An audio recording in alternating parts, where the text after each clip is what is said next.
Welcome to the Dietitian Business Podcast. I'm Maggie Doherty, your host, dietitian, and business coach. If you've ever wondered what the therapeutic side of business coaching looks like, this episode's for you. I meet with Stephanie Haber of Ahava Nutrition, and she works with really complex clients. And that complexity of clients has led her to feeling burnout. So we talk about compassion fatigue, caregiver burnout, and just being burnt out as a business owner.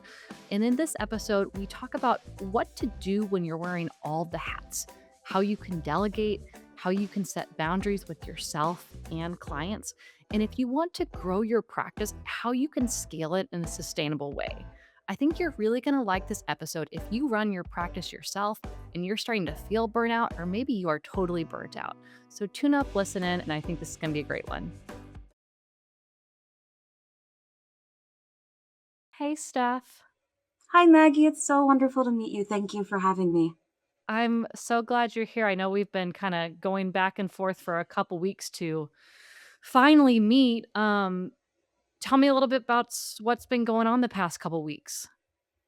I would say the past couple of weeks have definitely been a whirlwind. A lot of my clients know, and I'm pretty open about my own health, given that I work with clients with chronic health conditions. As I recovered from a stroke last year, and then very abruptly 2 weeks ago, I had pretty significant seizures. So I've been trying to just navigate all of the medical treatment changes that come with your body going through something so shocking and traumatizing. And so it's definitely affected things. I'm definitely, just trying to get through it and just be open along the way.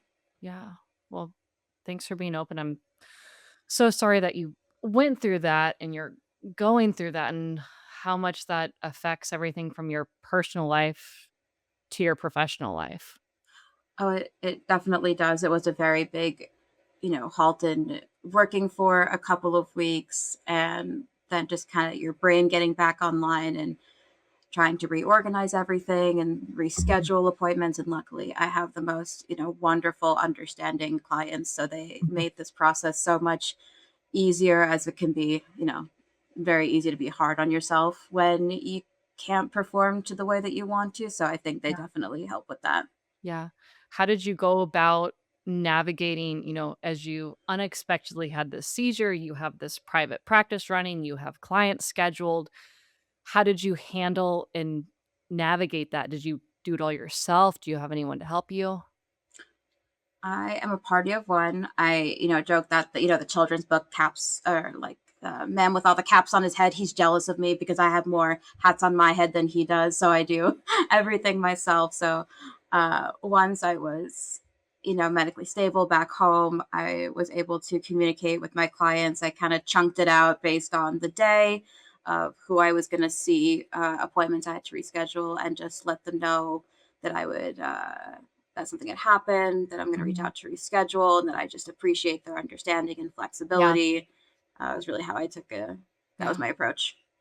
That's a lot to take that all on your yourself. It is definitely a lot, I think, especially doing it by myself. And this is also, I have another job that I do in tangent with, well, unfortunately, I had to take a pause while I Oh, recover. yeah, But having both, I think, just to really maximize everything that I do and what comes in, I just took that on myself. So mhm. it's definitely a challenge, but I'm also proud of myself for being able to learn, Yeah. especially doing Medicare paperwork. I think that like being a network with Medicare is my biggest accomplishment. Truly. Yeah, it's a whole feat getting a network with Medicare, that's for sure. Oh yes. I really like to broaden my access. We have insurance, Yeah, so gotta use it. yeah. So with everything that's kinda transpired just the past couple weeks, where do you wanna start today? What do you wanna work on? What would be the most helpful thing for you with business coaching for your practice? I think I would love to learn how you balance a personal and professional responsibilities, especially taking on so much of the other responsibilities. Like, on yourself? And I guess when is the time where you maybe start to allocate and hire out and have somebody do your scheduling, someone do your billing? Where is that line? I know it's not black and white, but maybe what are some things that I should look out for? And then also, when there is something that I've actively struggled with, is when there is such an influx of clients, especially complex clients, how do you balance, when do you schedule a wait list?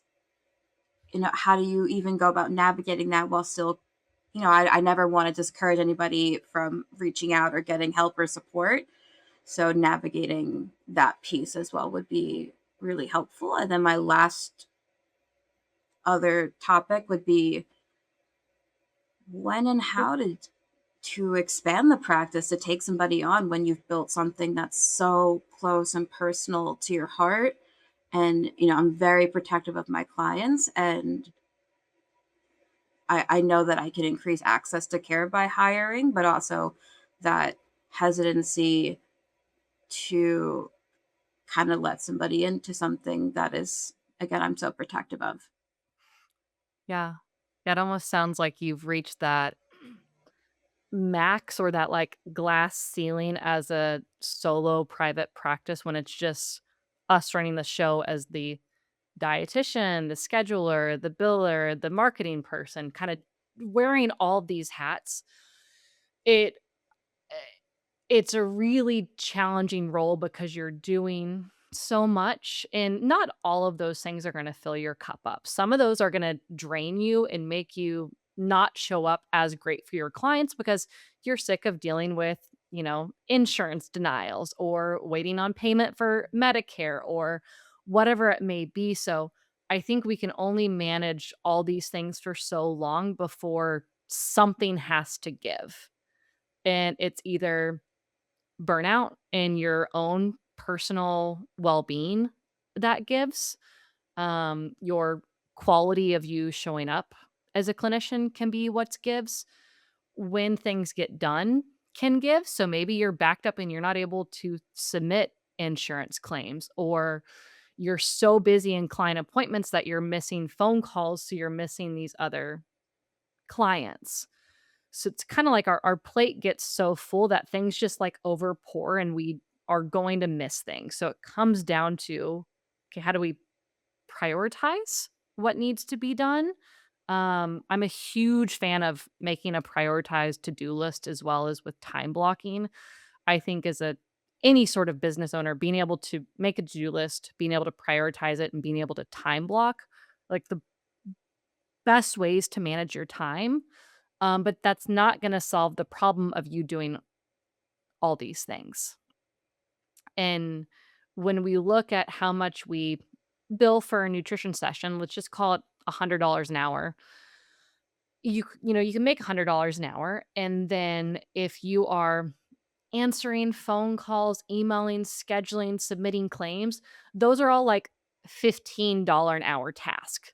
So you could gain hours back in your week and outsource those lower administrative tasks and free you up to not do anything, or free you up to feel less stress, free you up to be able to have more client sessions. And so I think it can be really hard when you're in the spot that you're in because it feels like you're spending money that you're not spending right now, but you don't realize what you gain from it in terms of like your own personal well-being, or from, being able to bill actually more and raise your income by seeing more clients. Yes, I definitely don't know what I don't know. And like I said, I get so used to, I think, just being in that hectic schedule of this, that until I actually do it, won't know the benefit of what it might be like to outsource and allocate that responsibility elsewhere. Yeah. Yeah, and there's tons of different ways to get help. I mean, there's some really great VA companies out there.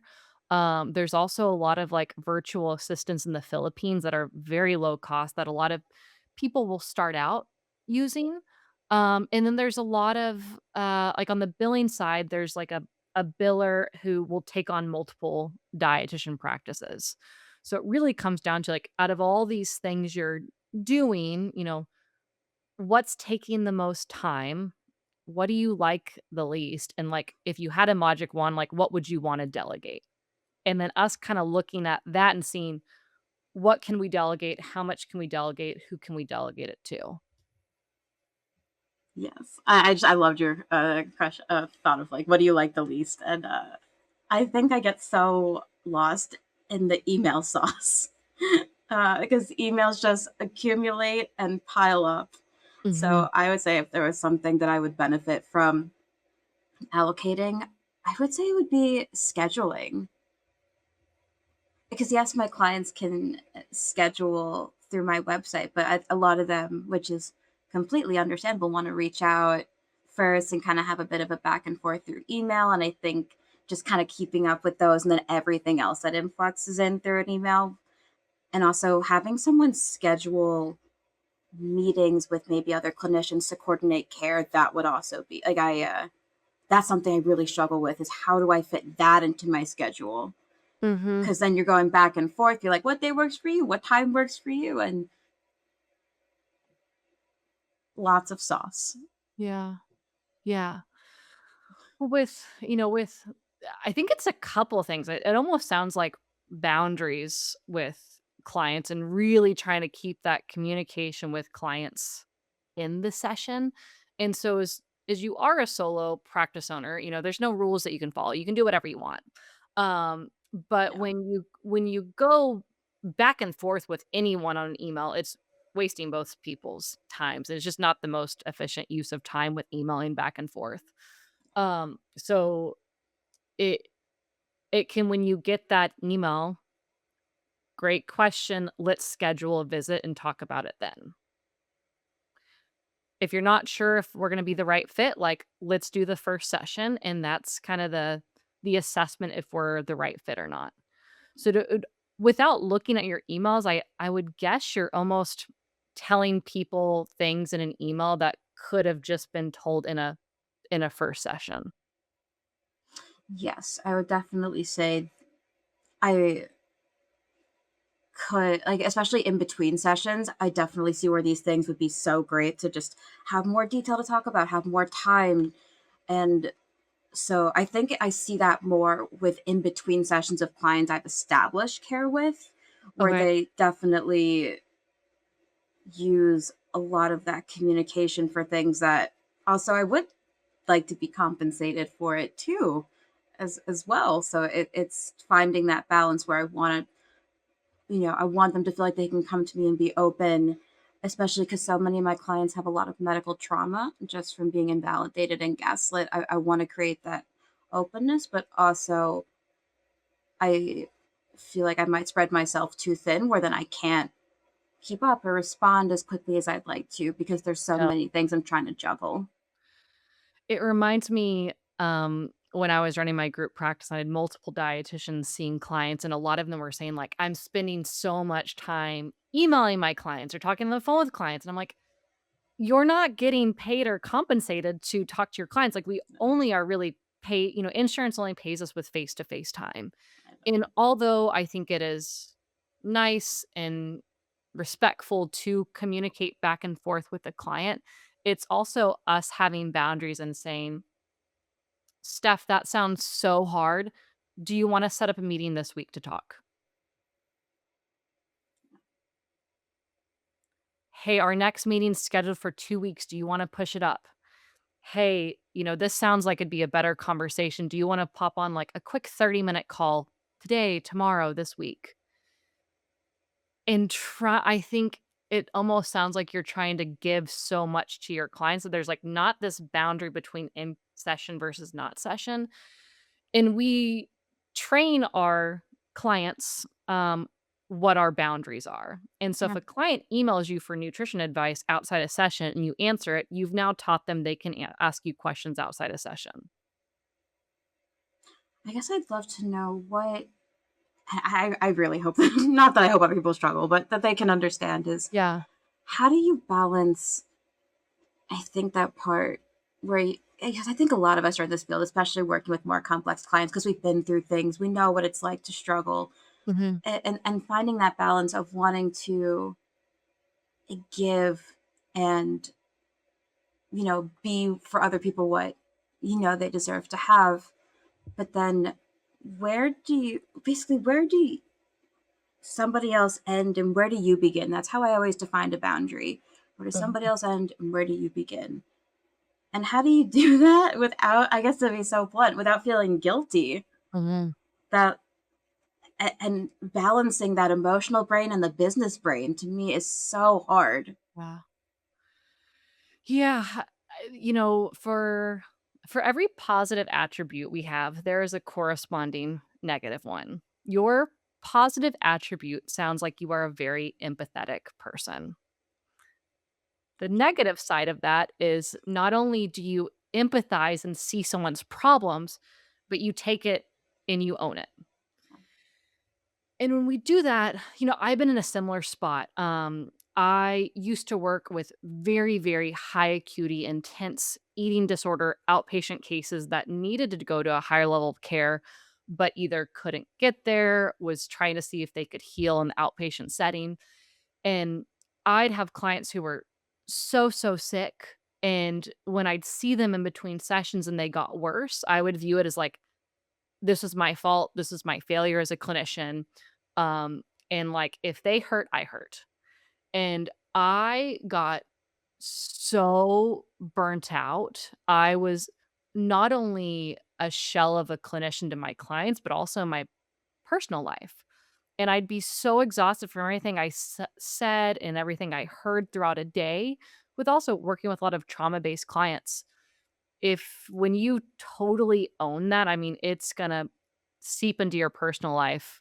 Um, Really easy to fall into compassion fatigue and not only burnout as a clinician, but burnout as a business owner. And once we're burnt out, we took on all of this pain and suffering from our clients, and now we're not able to help them with their pain and suffering because we took it all on and now we have pain and suffering. And it's like you said, it's you want to give so much, you want to feel so much, and you want them to feel better. It's hard to sit with somebody suffering sometimes. I had this old clinician tell me to not pass the tissues, and I never understood what that meant. But what she meant eventually, I understood, is when somebody's crying, we're very quick to give them the tissue box to make them feel better, because Mhm, sometimes it can be so uncomfortable for us to see someone else suffering and in pain, and we want to make it better.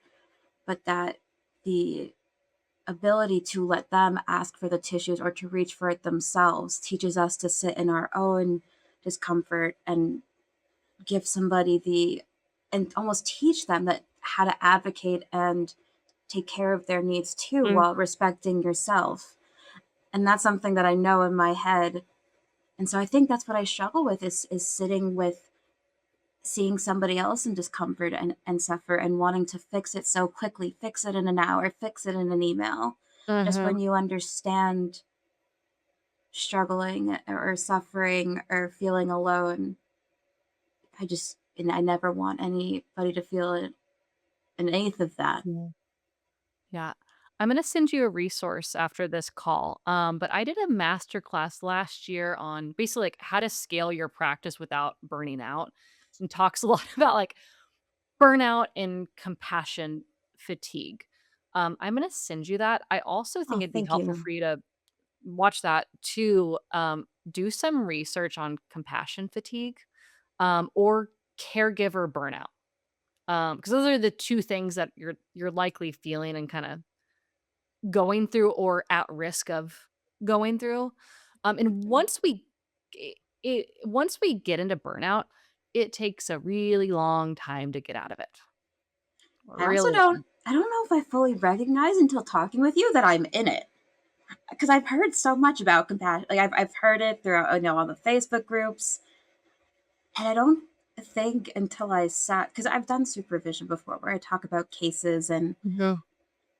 I think I just didn't realize the importance of actually reflecting on myself, especially when we're trained to focus on the other person in a conversation then we forget to look inwards about what we're actually experiencing and feeling. And that's something that I just realized talking with you, Yeah. that I actually likely am in the thick of burnout and compassion fatigue, and I didn't know how to recognize it because I'm so wired to focus everywhere else. Yeah. Yeah. The two other things that so I've gone through compassion fatigue, burnout, all the things multiple multiple times. And when I was going through it and kind of had that aha moment, it was with my own personal therapist. So if you I most of the time I'm in business coaching with dietitians. One of my main recs is like you should have a therapist. Oh, oh, don't worry, I got a great. I just started with a great new therapist. Actually, Yeah. I think Oh, I forget to talk about this stuff though. yeah. I think I focus on like, oh, wait, therapy has to be about personal stuff, but I realize that so much of our professional life actually weaves into our personal life. Yeah. And my favorite Yeah, thing about talking to a therapist about this is they get it because they're also a clinician managing people's feelings. I agree. I think I wish there was more training for dietitians, especially about, and I remember taking one counseling class in college, but just how to navigate, I think, the emotional toll, because we're not trained like therapists, but we get so many things, especially working with eating disorders, trauma, uh, just how to like hold that space while holding, I feel like we hold so many different things and we're Mhm. not fully taught how to take care of the person holding everything. Yeah. So one tip my therapist gave me when I was going through compassion fatigue, um, is we did something called, download and dump, something like What that. is that? But That's a great name. it was something like that. But essentially, at the end of each day that I had seen all of my nutrient counseling clients, I would think about everything I saw and I heard, whether you just think about it or you journal it, and kind of download what you heard and you saw and then put it away. And so, like, whether you put it away in your journal or you just like, okay, this is what I saw and now it's over. That was one thing I did that was helpful, is just, like, kinda processing, like, "Okay, these are the things that I heard, this is what I saw, this is kinda what happened," um, and kinda putting it in a physical or emotional box. And the other part that was helpful is having a divider between when you see your last client and when your personal life begins again. And I think this was during COVID, whereas like working from home, eating disorders were skyrocketing. And so I'd see eating disorder clients all day long and then would finish that last call and then would open up my door and go into the rest of my house. And so I ended up getting a sticky note and putting a sticky note on my door that was like, all right, remember, like, download your day, dump it. And now do something before you enter your personal life. So it could be going on a walk by myself, working out, um, playing a game on your phone, but having like a boundary of something that you do to like end your workday and like go and do the personal part of your day. I wonder if something that I could do. So actually, this is a great thing that you brought up. So I used to work from my couch in a separate part of my apartment, Uh-huh. and ideally, the couch is where I watch my shows and, you know, scream when I watch Jeopardy. And I'm like, no, the answer's wrong. But I actually got myself a desk for the first time in my whole life. It was a great. Mhm. I was very proud of myself. Yeah. And I wonder if there's something visually that I could maybe put on my desk and do as a last task at the desk. And then when I leave it, like that's it. I actually, just discovered this thing that you can get either at the paper store or on Amazon. They're called those little art pads, and I'm not an artist, but you dot. It gives you markers, and it tells you what coordinate to like color is each letter, so you don't have to do any thinking. And Mhm. it's like you make a picture by dots by just making dots. And I feel like I have like the little ones, and it might be nice to just do like a little 5 minute dot activity, and then that closes and it goes to the desk, and then I move away from that. Yeah. So. I like things that have very minimal effort and decision making when Mhm. I'm trying to unwind. Yeah, absolutely. It reminds me, I used to make these little, like, coasters with, like, little diamond bead things and, like, it Oh, a diamond art? yeah, diamond art. The best. I think that's one thing I learned just working in the mental health part of nutrition is all the different wonderful fidgets and grounding skills. And I even have like a little trinket of fidgets near me Uh-huh. and my cat. So no, that's a really helpful thing. I think is to have that situation separation, and also when I think in a way it's about setting boundaries with myself. I think so much I have to focus on boundaries with other people and other things in my life, but I actually think the place I need to start is with myself, Yeah. which I never thought about. I think we focus so much on the other and everything extrinsically, but looking at that, you know what? I can pass my own boundaries and I need to set them with myself. And I have pretty solid autonomy since it is myself. So that is something to look at. And I like how much, you're able to relate with working with clients that have complex needs, and something that, we didn't that maybe we can talk a little bit about is, yes, I see eating disorder clients, but I also specialize in chronic illness. So, like Ehlers-Danlos syndrome, dysautonomia, or POTS, a specific type, and mast cell. And I guess how to navigate clients that are very medically complex, that have a lot of outside communication with providers. And how do you navigate that time management? Yeah, it can get difficult, when you have clients that are complex and you're having to coordinate care. Because then if we kinda go back to, the business side, if you're insurance-based, you're only paid for face-to-face time, so you're not paid for that care coordination, but it can if you saw 6 clients in a day and you did 10 minutes of care coordination with each client, that's a whole 'nother hour that's unpaid.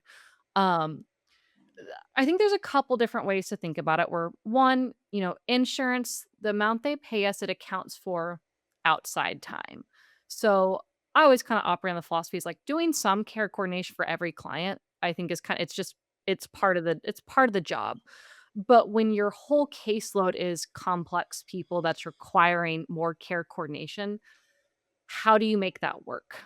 I've seen a lot of different practices do different things. I've seen people simply end the session 7 minutes early. So then it's still counting as, with insurance, 53 minutes is 60 minutes is 67 minutes. And so, like, ending the session 7 minutes early and then immediately going into that care coordination, whether it's sending that email, sending a fax, doing the phone call, or wrapping up your stuff so you kind of have that time for later so you can end the session a little bit early. Um, you can just do it on your own time and not end the session early. Or three, I've seen a lot of group practices move towards charging for care coordination. You are able to charge a client for care coordination because it's not a billable thing to insurance. So you can kind of pick a rate and charge that. I've seen practices give every client, I don't know, 10 minutes a month of care coordination. And once you go over that, it's billed at X rate per minute, just like a lawyer. So it's another kind of boundary you can enforce is, hey, all my clients get 10 minutes, but if you require more than that, you'll be charged this amount at the end of the month. And then you have that in your paperwork, they sign it.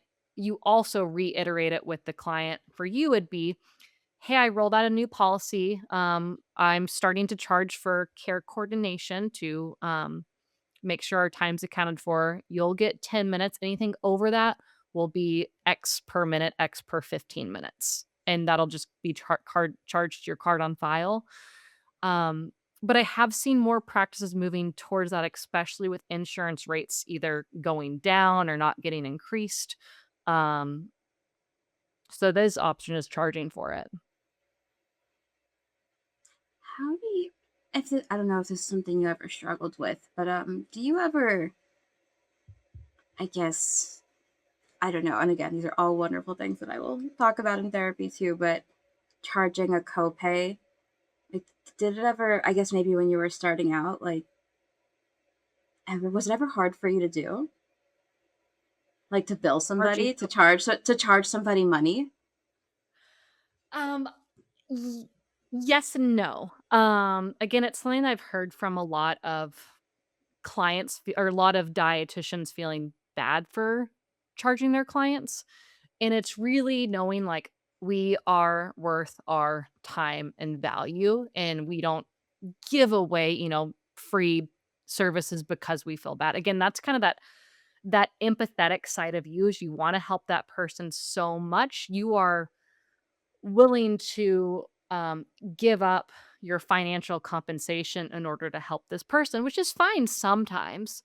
But I think for you, it's coming from this place of like feeling bad that you shouldn't charge it, where technically we are required by our contracts to charge a copay. Oh yeah, absolutely. I hate the I hate the feeling. I was just curious if that was something that's good to know that other people go through that too. I think sometimes it's easy to feel like you're alone in what you're feeling and balancing just again, I think it's something that you said earlier, which I think actually might be more helpful that I realized is allocating the tasks that actually do take a little bit more emotional toll out of me. Mhm. And that also might be a way to kind of reduce burnout and that fatigue is, you said it was the tasks that I like doing the least, but maybe it's the ones where I have more personal boundaries to set and work with myself on until those boundaries become more fortified Mhm. that I distribute somewhere else. When I hired an office manager and she began charging for late cancellations and no-shows and copays, I felt so much better because I wasn't the one charging my own clients, as well as my clients knew it wasn't me charging them either, it was someone else. So, I think that's a great as you think about who you may wanna hire and what you may want them to do, taking over the billing aspect is I think back I never felt bad for charging a copay because that's what the person was owed, but if I misquoted their benefits and then I had to charge a copay and I told them it was covered and now there's a $30 copay, yeah, I'd feel bad. And maybe I would waive it the first time because it was my mistake in misquoting their benefits, but going forward, hey, you have a copay.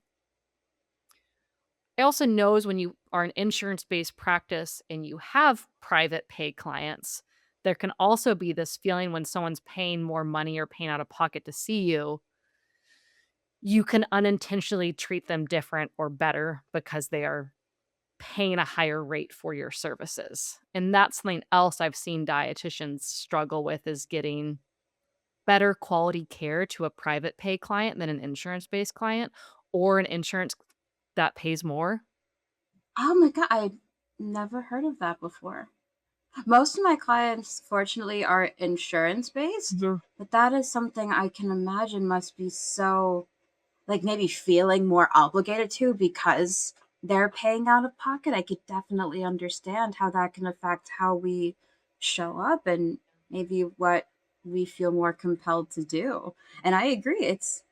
We're actually working here in Massachusetts. I went to a meeting with a few other dietitians and one of the representatives about looking at legislature that might impact our reimbursement, which is actually something that, I'm so grateful for the amazing dietitians that we have here that are doing that, but it's not standard across insurances. And it does make it hard to accept Mhm. insurance when, especially, living in Massachusetts or Yeah. Taxachusetts, cost of living is very high. Yeah. It Yeah. makes it hard. Yeah. Again, I think it's back to that question of when does it's between the business brain and like the human brain, the Mhm. emotional brain. It's hard to hold both, especially because, at least in my dietitian training, I never took any business classes, and not a single one. Mhm. So I just Most of us wonder how. haven't. Yeah, I wonder how people learn. Like I had a couple of meetings, but like where? I guess if you have any ideas of like resources of what when you want to start to hire. I know there are a couple of podcasts, and I know you have some. You have an episode in particular about that. But I guess just like, is there a way, I guess, how to organize the resources of when you want to start or allocating tasks? Like, I guess, do you have any Right. organization suggestions that you have found really helpful? Think as we think about, like, as you're looking to enhance your business knowledge as a dietitian, private practice owner, like, where do you start? Where do you look? Yeah. The most common areas that I have used or I've seen other people use is, one, a lot of times people's family, mom, dad, brother, sister, their husband, wife, spouse, boyfriend, girlfriend, friend is on the business side. They know SEO, they know leadership, they know how to manage. So a lot of times I see people getting some firsthand knowledge through their immediate network. Not everyone has that, I don't know if I wanna call it a luxury because it can be a double-edged sword, but not everyone's gonna have that connection, but I do see a lot of people leveraging their own personal or family network for information. 2, you can learn through the masses through, like, Facebook groups. I think there's some really great Facebook groups that you can comment, certain questions, and you can get answers from a lot of people. It doesn't mean those are the right answers because they're not regulated. Anyone could say whatever. So you have to take it with a grain of salt, but there can be a really great places to crowdsource. Um, for example, there's the Dietitians in Private Practice Facebook group that has Yep. thousands of members. There's also one that's dietitians who are group practice owners. Yep. And so there's some great resources out there where you can get free knowledge from the masses, but again, when something is free and you're not paying for it and it's coming from social media, there's gonna be some pros and cons, but I learned a lot on the insurance side through the insurance, credentialing for dietitians Facebook group. Um, then 3, there's handy dandy Google, where you can search and you can go down rabbit holes. Um, again, when I was, creating a, master class for, "Hey, should you hire what type of person should you hire, 1099 or W-2?" I did a ton of research finding credible articles and blogs and legal resources to kind of figure out the differences, so I think Google can be really helpful. Again, it's keeping in mind anyone can publish a website and create a blog and they can write nonsense. So just because you found it on Google and it's in the top 3 search results, it doesn't mean it's true. So I really Sure. like to look at, like, what the website is, who the person is, and again, just like if you're researching for a client, you know, Yeah. um, taking that same research-based approach. And then, I think podcast can be great, searching, leadership and how to, certain topics on podcast. I also learned a lot on Masterclass, which is a if you've heard of Masterclass before, it's a really, really great Not. online resource where they bring the most renowned people to talk about things. So, for example, don't quote me on this, but, like, they would bring in, like, Wolfgang Puck to talk about, how to create a recipe, or, like, Martha Stewart on how to throw a party. I listened to one really great one that I'll link in the show notes. It was a Navy SEAL who talked about leadership, and it Wow. and it changed my whole approach to leadership. I also listened to, Robin, I forget her last name, but she's on Good Morning America, and she had one That's on public speaking. And so I listened to that one, and that also helped my public speaking skills. So there's that. And then the next part is business coaching, hiring someone who knows what they're doing, what they're talking about, who is steps ahead of you or done what you've wanted to do or has the knowledge that you're looking for, and hiring someone to help you there. Um, Mhm. and sometimes there's a financial barrier to doing that because there's some business coaching programs that are at thousands and thousands of dollars. Oof. And one thing is I've made Mhm. my business coaching resources, I've made it for, like, every single price point because I remember when I was a dietitian who needed help, I couldn't drop 1, 2, 3, 4, $5,000 to get coaching. But could I drop, 1, 2, 3, $400 to talk with someone 1, 2, 3, 4 times or to get a webinar or resource, yeah, so I try to make things really tangible, so whatever your budget is, you can get that help, but those are kind of all of the different ways that you can get help, and then also, like, you could take a course at a local school on business. I don't think that'd be the best option, but there's a lot of different ways out there to learn and to enhance your skills. How did you learn, I guess, branching off of that? You kind of made this business to increase not like increase dietitian's knowledge of a skill that you really have. And something that I am so fortunate to have is the knowledge of the specialties of chronic illness. So do you have any guidance for someone who might want to create like some kind of educational information to kind of have that passive income or sell to other dietitians in a way that's accessible, of course. Mm. But when you have more of that niche specialty, how like steps to take to maybe make a webinar, handouts, or what have you. Yeah. Actually, I was just Mhm. talking to some of my dietitians earlier about this today is like, how do you like two birds, one stone? If you did this research for these clients, let's just say for your POTS clients, and you did all this research and you created handouts, you kind of took the time to learn about this condition and created kind of a protocol or a style of nutrition counseling for working with this client. There's a lot of different things you can do with it. One, you can do a group class. So you can kind of host group nutrition counseling classes. That's not going to be passive income, but it's another way to repurpose this knowledge you have. You could do a live group. You could do like a course for it that clients could work through. You can take those worksheets, and there's a website called Well Resourced, and you can put up a handout you made about POTS or EDS or complex PTSD for nutrition, and you can put it on this website, and it's dietitians to dietitians. Then dietitians would buy your handout to use at their practice. That's so awesome. So that's a great one. I'll send you that website. I have a couple things on there, and so it's great to have it on there. And then what I have on there, I also have for sale on my own personal shop on my own You have a personal shop? Like you can have a personal shop?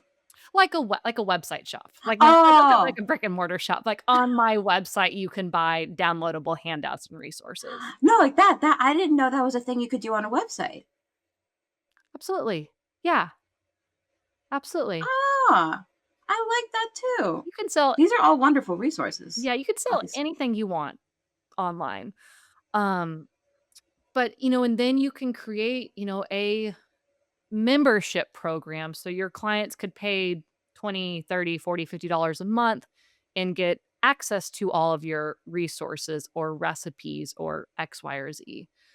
So I'll do an activity with my dietitians where you basically set a timer for 2 minutes and you write down like every single passive income idea you have, or you write down every single offering that you could give and just like for 2 minutes, just like brain dump all of those things. And you stop, you look at it and cross off the ones that you're like, that idea is kind of garbage, and then star or highlight the ones that you're like, "That's a really good idea." And then you kinda have this, like, list that you came up with of, like, bad ideas, meh ideas, and really good ideas, and then you can kinda see where that goes, and that's where a mentor or a business coach or a friend who's a private practice dietitian really can step in and help you bring that idea to light. It's just a lot of wonderful things to I always say marinate on. Yeah.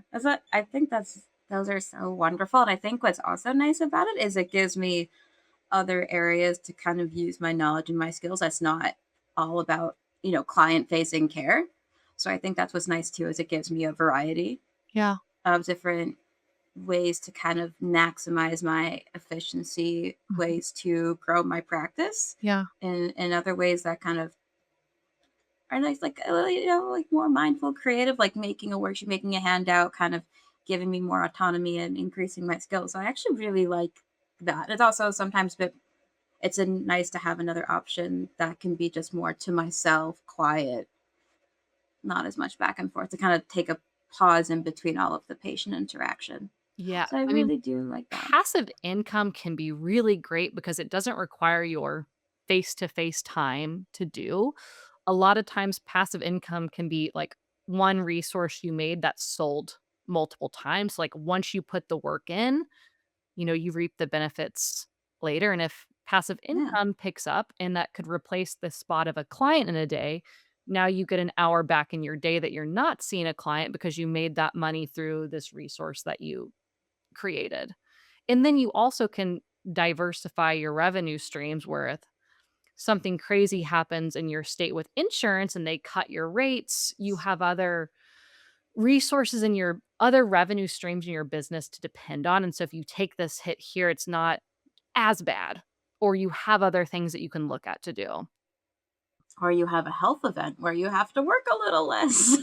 So you Absolutely. never know when life is going to happen. So Yeah. I really do like just having more options, because again, I don't think we're always taught as dietitians. I think, at least for me, it was always like client facing care, clinical, very cut and dry, but knowing that there are other ways to make a living, to be able to provide support, and also something that, just working with such niche population, I'd Mhm. love to increase access to care. So to Yeah. give other clinicians that confidence to be able to take on more complex clients, I'd love to be a part of that, while Yeah. also making sure I stay afloat too. Yeah. Absolutely. Well, Steph, I've loved talking to you. This hour has flown by, and I know. if I were to kind of leave you with one thing, I think the most important thing for you is taking some time to think about what boundaries you need to set with yourself and clients, and implementing those to protect your sanity, to start to get you out of burnout, and then also realizing, like, if nothing changes, nothing changes.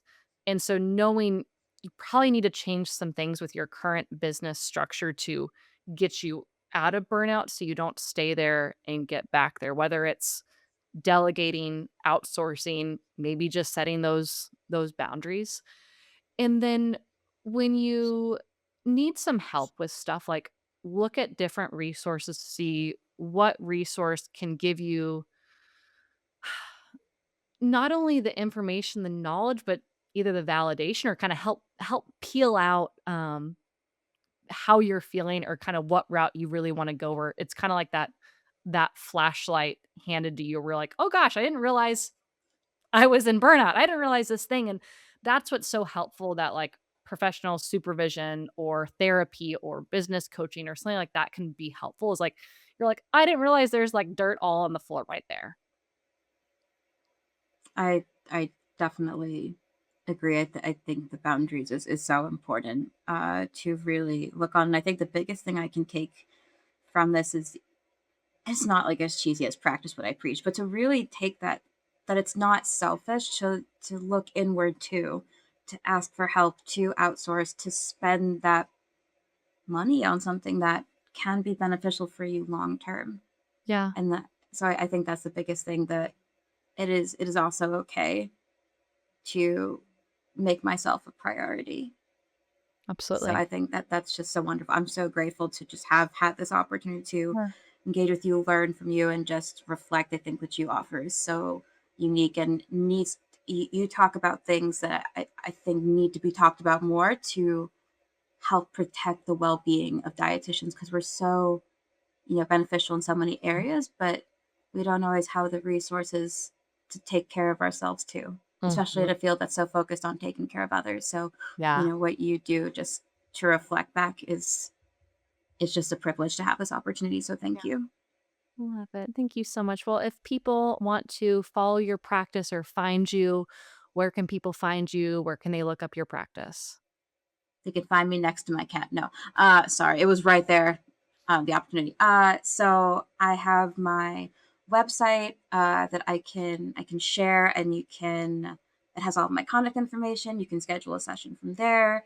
It has my email. So just any way to reach out, whether it's a provider looking for guidance, a client, just my biggest thing is I'm here to support whoever needs it while being mindful of boundaries.